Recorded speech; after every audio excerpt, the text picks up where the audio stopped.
Oo. Ngayon ay malalaman natin mula din sa ating Senate President, former Senate President par excellence at former Justice Secretary, former Senate President. Aba, ang dami na eh.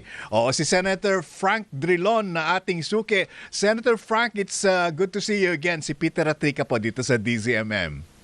Good morning, Peter. As usual, para kang nag-aanunsyo ng isang box. Good morning, Senator. Nakatulog na rin po ba kayo? Good morning po. Good morning, Senator. My goodness gracious, sabi nga nila, we've hit the headlines again of the foreign newspapers and news sites, and all for the wrong reasons. What do you think really happened? Maraming mga conspiracy theories po, Senator Frank, na staged yan ay false flag operation, at maaaring ginawa yan para makatakas si Senator Bato. What is your take on this, Senator Frank, please? Naalala ko po yung sinabi ni former Vice President Manning Pilaes after he was shot. Ang tanong niya what is happening to our country? Ano bang nangyayari sa ating bansa? At sa akin po, ito ay collective failure of leadership. Hindi ko po alam kung saan tayo nagkamali. Ang halalan, ang process of election is not correct, is flawed. Bakit ganito ang nangyayari sa atin? Wala na po tayong nare-respeto. Hindi natin nare-respeto ang batas. Kaya po nagkakaroon tayo ng impunity. Yes, and the fact of the matter is yung meron tayong dapat pagtuunan ng pansin, among other things, which is the impeachment trial. Mukhang again nadadivert yung attention, and ang feeling ng iba ano ba, bakit pa ginagawa ito? Is it for the preservation of the new Senate leadership or to neutralize kung ano man yung mga nangyayaring advancements sa impeachment proceedings, Senator? Alam mo, lahat tayo may sariling opinion. Hindi ko po masabi na tama ako, hindi ko masabi na mali ako, hindi ko masabi na mali yung iba. Ang sinasabi ko lang, ayusin naman natin itong pamumuhay natin. Nakakahiya na. Nakakahiya na tayo lahat. At wala nang to me, there is a failure of leadership both from Malacanang and from the Senate. Nakakahiya po tayo dito. Okay. Let's talk about ito pong kumakalat ngayon na actually wala na si Senator Bato sa Senate premises, and gaya na nga pag-usapan namin ni Rica kanina, he was placed under the Senate protective custody. Kung nakaalis siya o pinaalis siya, as the case may be, meron bang pananagutan ng Senate leadership dyan? Mahirap po. Well, he is not a custodian. Ang Pangulo po ng Senado ay hindi custodian ni Senator Bato. Malaya po siya. Kung anong gagawin niya, siya po ang may nagpapasya nun. Hindi naman po jailer. Hindi po ang in charge ng kulungan si Senator Alan Peter Cayetano. Siya po ay Pangulo ng Senado. Kaya sa programa ninyo, maalala mo, sinabi ko, there is no such thing as protective custody.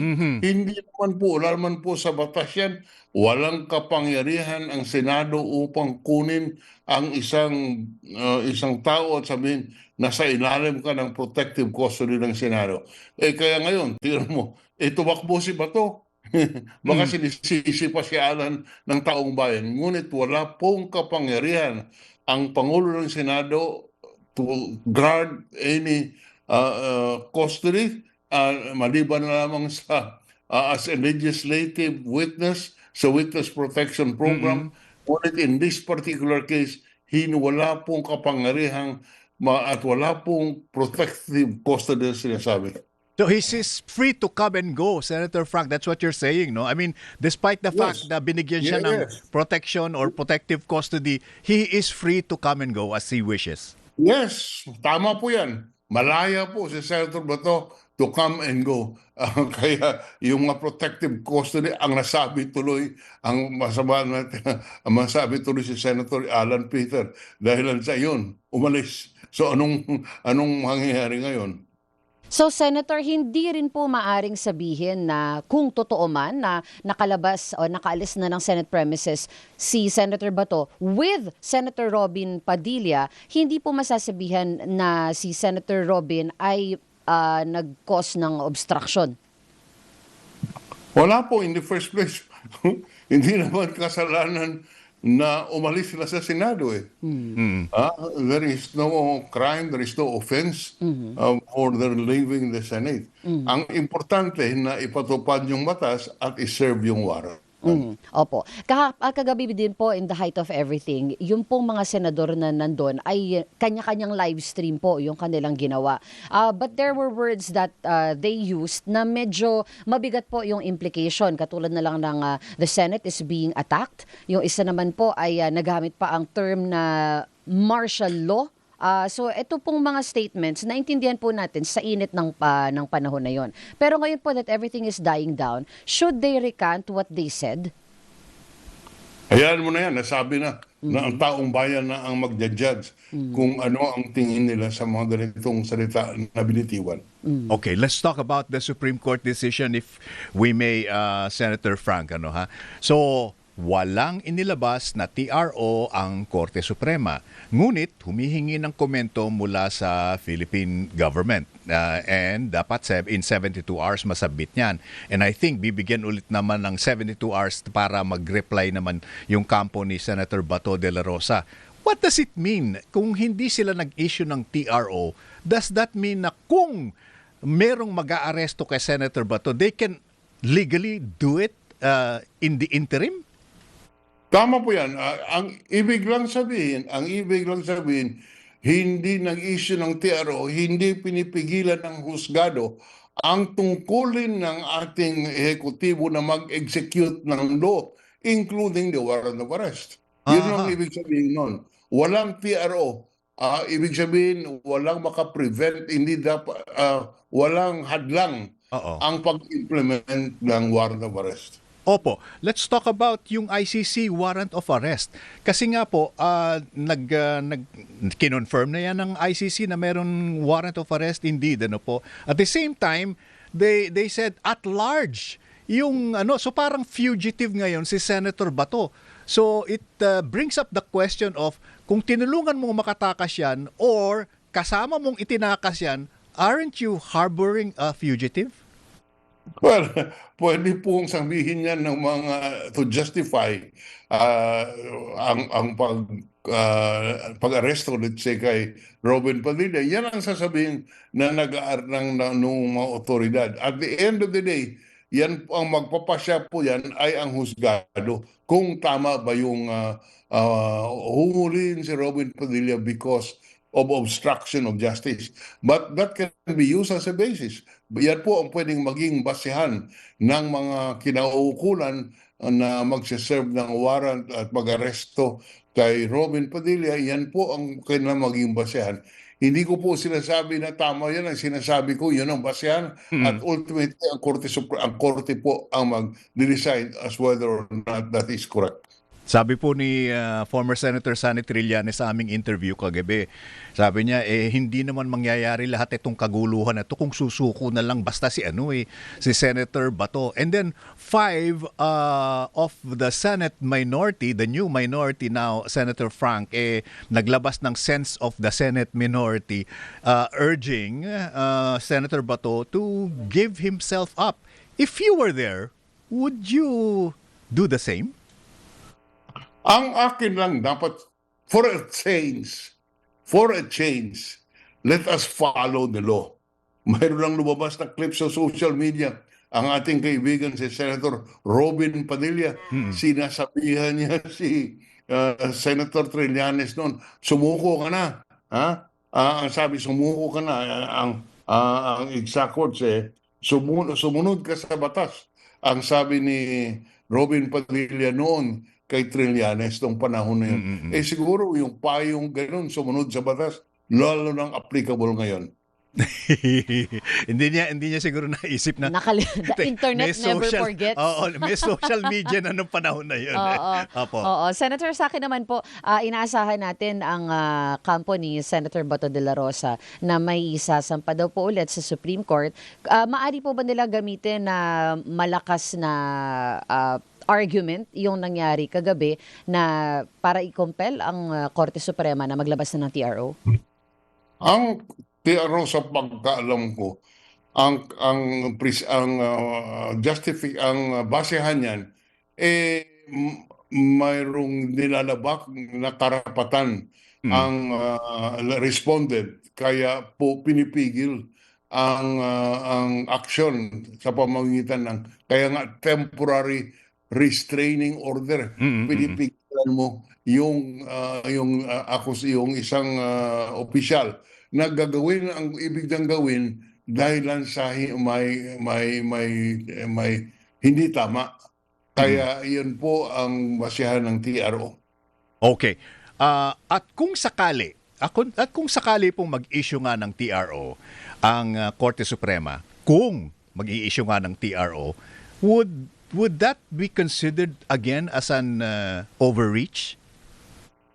No, it is not an overreach. They are just performing their... Hindi po naman pwedeng pabayaan dahil sa nagkakagulo. Ngayon, kung mag-issue ng TRO, ibig sabihin, para kumalma muna, baka po in their judgment, the judgment ng Supreme Court, kailangan na mag-issue ng TRO.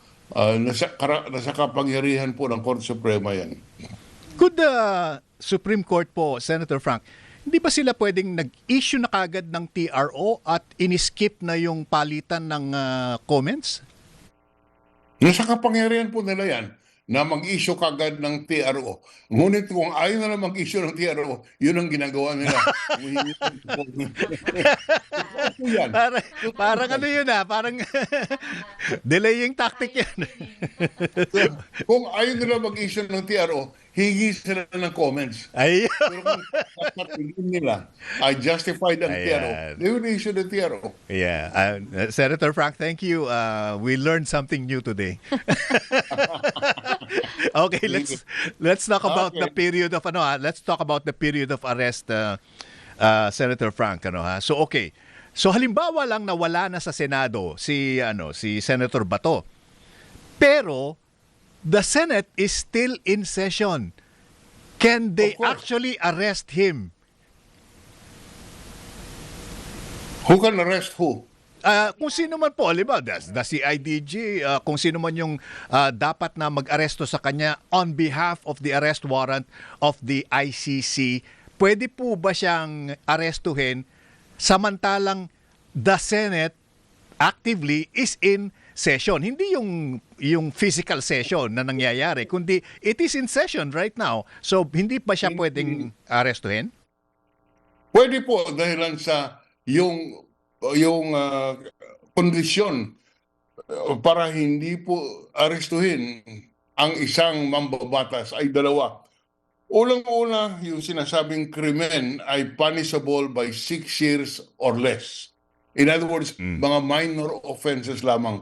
Pangalawa, the Senate is in session. Ngayon, itong mga kondisyones na ito ay wala naman it's not present sa sitwasyon ngayon. Dahilan sa yung crimes against humanity kung saan sinusubok arestuhin si Bato ay ang penalty noon certainly beyond 6 years. Kaya hindi applicable yung immunity from arrest. Even if the court is actually an international court. Yes. International, wala namang sinasabi na basta international court at ang ating bansa ay signatory sa Rome Statute which created the international court at doon na-recognize ang jurisdiction ng international court in cases involving crimes against humanity. At mayroon ding local law na punishing crimes against humanity, and ito po ay punishable by more than 6 years. Senator, dahil hindi po obligado ang Senado na i-hold siya doon sa premises, no? Pwede po, he can freely come and go, katulad po ng sinabi ninyo kanina. If totoo man po na at large ulit si Senator Bato, wala pong, there is no obligation for anyone to give him up for the arrest ng ICC. Wala po, walang obligasyon ang sinuman. Halimbawa, masalubong mo si Bato diyan sa kalsada. Hindi mo naman pwedeng arestuhin yan at ang pwede mo lang gawin, hindi sabihin mo sa authorities na nandito si Senator Bato ang inyong hinahanap. So, obligation na po ito ng arresting body na hanapin na si Senator Bato. Thank you for your time, Senator. As always, it's been a pleasure Welcome. speaking Sige with po. you. Thank you so much, Senator Frank. All right, si Senator Franklin Drilon, talagang words of wisdom. Eka nga, dahil dami-dami nating mga katanungan